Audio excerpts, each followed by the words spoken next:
And thank you, Sis Camille. Ayan, good morning, church! Are we all ready for today? Amen. Hallelujah. Ayan yung gusto ko sa DOC Gym. Laging ready. Amen. Amen. Sige po. Ayan. So, nalala po natin yung topic po natin last Sunday. No? Na nasa mga rewards na tayo. Finally, no? Nasa rewards na tayo pagkatapos ng 7 seals, 7 trumpets, 7 bowls. Nagrabe naman. Katakot-takot talaga yung galit ng Lord, no? Pero sa grasya ng Panginoon, hindi tayo makakasama doon, no? Amen. So, sa rapture pa lang, kasama na tayo. Amen? Amen. So, ayun po, no? Doon sa, nalala ko sa 7 votes, no? Na gusto mo na mamatay, pero hindi ka mamamatay. Hindi ka mamatay-matay. Tapos, no, yung tubig sa dagat, turn into blood. Grabe ngayon pangaraw, no? Kapag walang agos yung gripo, nakakainis na, no? Ay, walang tubig. Alam mo, sobrang init, so kailangan natin maligo, no? Kung nakakainit ng ulo, no? Kapag ano. Pero, pasalamat tayo sa Lord, no? Na hindi na natin dadanasin yung wrath of God. Amen. Amen. So, lahat naman po tayo ay nakatanggap ng reward. Amen. So, reward from your teacher, sa mga estudyante, lalo na sa mga nag-graduate, sa mga nag-moving up. So, reward po na from your parents. Amen. So, kapag may ginagawa po tayo, no? Kapag, kunwari, naghuhugas, di ba? Na-excite ka sa reward ng magulang mo. Bigyan ka no, ng 5 piso pang bili. Ayun, no? Ma-excite ka doon nung bata kasi ako ganun eh. Basta makapaghugas ako may reward. Amen. So, the reward from your boss, no? Kapag ginagawa mo yung pinapagawa niya, so, marirecognize ka eh, no? Marirecognize ka kapag ginagawa mo yung pinapagawa sa'yo. Amen. Ganon din si Lord sa atin, no? Kapag ginagawa natin ang kalooban ng Diyos, hindi pwedeng hindi ka rewarded ng Lord. So, award ng blessings ng health mo, financially, no? Knowledge na nanggagaling sa Kanya. Amen. So, ngayon naman alamin natin kung paano tayo makakatanggap ng reward from the Lord. Ano ang gagawin para matanggap ang reward na ito? So, basahin po natin sa James 1, verse 12.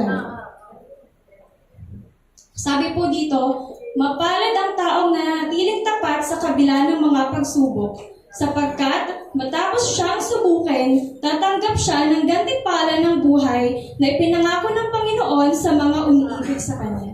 Amen. So, how to remain faithful in spite of our trials? So, punta po tayo sa una po. Next slide, please.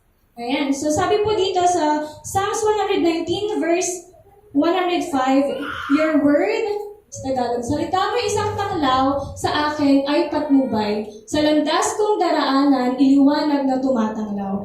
Amen. So sabi po dito sa una is, read the Word of God daily or daily devotion. So dito tayo natututo na makinig at recognize ang boses ng Panginoon. Ang relasyon comes from comfortability and intimacy.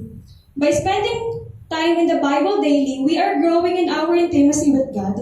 This will help us go in the direction He's leading us. Amen. So, pamamagitan ng pagbabasa ng Biblia, so, nalalaman natin kung saan tayo dadalhin ng Panginoon Lord, kung anong kalooban niya para sa atin.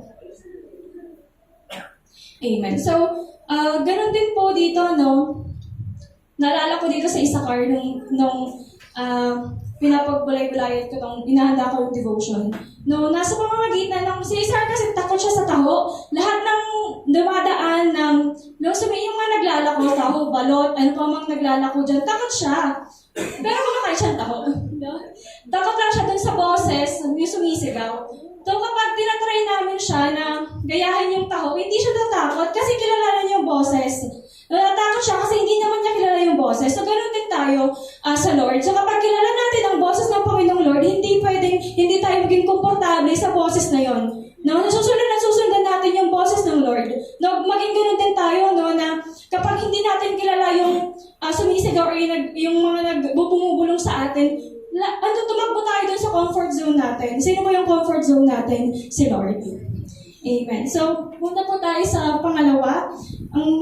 Pangalawa po is pray constantly and fasting. So sabi po dito sa 1 Thessalonians 5, verse 16 to 18, Magala kayong lagi, Palagi kayong manalangin at magpasalamat kayo sa Diyos sa lahat ng pagkakataon, sapagkat ito ang kalooban ng Diyos para sa inyo, sa inyong pakikipag-isa kay Kristo Jesus. Sabi po dito, pray about everything and every situation. Magsimula po tayo sa pasalamat sa Lord for who He is and what He has done for you. Pwede mo siyang kausapin kung anong nararamdaman mo, kung ano ang struggle mo. Ayun yung maganda sa Lord, no? Na personal mo siyang kinakausap at saka nag-respond siya. Hindi lang siya tahimik, no? Kapag kinakausap mo siya, kapag may struggle ka or kung ano mang situation mo ngayon, or kung may tanong ka sa kanya, sasagutin ka niya through sa pagbabasa ng kanyang salita or pwedeng may ginagamit na kapatid na iparating sa iyo yung gusto niyang sabihin or o di kaya sa mga circumstances na nangyayari sa ating buhay. The more we pray, the more we strengthen our relationship with God. And as we strengthen our relationship with God, we are more able to hear His voice and understand His calling for us. So yun pala. So kapag talagang naririnig natin yung salita or yung voice ng Lord sa atin, mas lalo natong yung direction natin, talagang mararamdaman natin na nasa right path tayo. Kasi nandun yung boses o yung leading ng Lord sa atin. As dito naman po sa number 3, be obedient to the Holy Spirit's guidance. So, sa Luke 6, verse 6, bakit ninyo ako tinatawag na Panginoon, Panginoon, gayong hindi naman ninyo ako tinutupad ang sinasabi ko? Ayan. So kanina po nabanggit ko na kapag kilala ang boses ng Panginoon, mag-grow ang relasyon natin sa Kanya.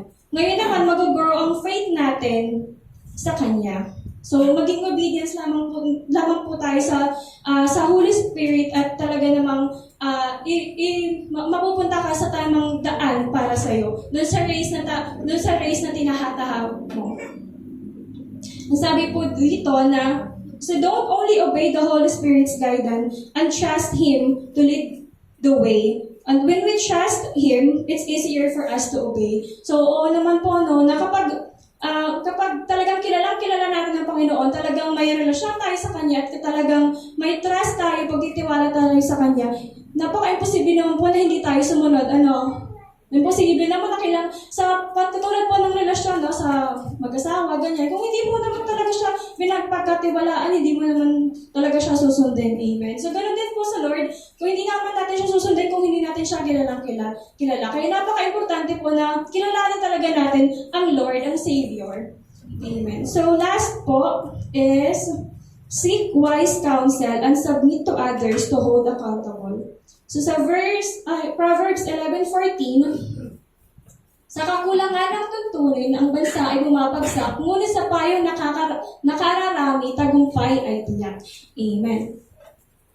Sabi po dito na, sa Proverbs din po natin mababasa, ang puso ang siyang pinakamapaglinlang sa lahat. No, kasi we are more on feelings. No? Kapag binayaran po natin yung feelings, ay hindi po natin mahusunod ang kalooban ng Lord. Or yung faith natin mag-disway. Kasi kung feelings po natin ang ating pag-aralin.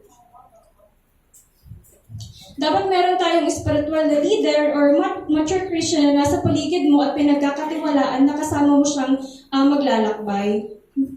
At syempre, maging handa din po tayo magpasakop doon sa na ina-acknowledge na spiritual leader natin. Kasi kung meron nga tayong spiritual leader pero hindi naman natin siya sinusunod, sa baliwala din po yan.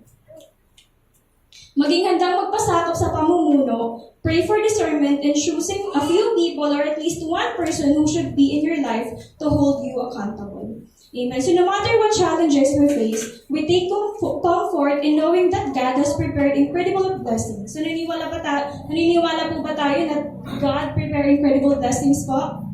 Amen. Now, so the crown of life is God's reward for those who love Him and loyally persevere under trials. So, ito po sa mundong ito na napakadaming trials po. Pero, one thing is for sure, your effort will never be in vain. No, God will always be with you. Ano bang trials, pagsubok, bagyo ng buhay, ang meron ka, God will always be with you. Ayun naman po yung difference, no? Kasi may kasama kang bubuhat, no? Hindi ka lang mag-isa eh. Kasi kapag mag-isa ka talaga, mabigat talaga yun, no? Pero kapag dalawa kayo, kasama mo ang Lord, no, mararamdaman mo yung presence niya na ang gaan ng trials na pinagdadaanan mo kasi alam mo na kasama mo ang Lord. So sa last verse po, is Galatians 6 verse 9. Sa kakulangan ng tuntunin, next please. Galatians 6:9. Sige, dito ka na masahin. Kaya huwag tayong magsawa sa paggawa ng mabuti pagdating ng takdang panahon. Tayo ayaani kung hindi tayo magsasawa. Amen. So, tayo din naman pala ang mag-gain kung gagawin natin to, no? Tayo rin pala ang bibigyan ng crown of life, no? Ng Panginoong Jesus. Yung reward is para din naman pala sa atin. Grabe na sobrang incredible ng Lord, no? Na tayo pa rin ang iniisip niya para sa atin pa rin talaga. Dahil aminin naman natin o hindi naman talaga tayo kailangan ng Lord. Tayo ang may kailangan sa Lord. Hindi naman talaga nag-disconnect ang Lord sa atin. Tayo yung nag-disconnect sa Kanya. Kaya naman, no, sa pamamagitan ng Kanyang salita na talagang pagsikapan natin at talaga namang isip natin yung presence ng Lord. Kasi lahat ng protection, provision, wala yung kwenta kung wala mismo yung presence ng Lord. Ayun lamang po, yung title po natin is Jesus guarantees a worthy prize if we remain faithful to Him, the crown of life. Ayun lamang po, to God be all the glory. Amen.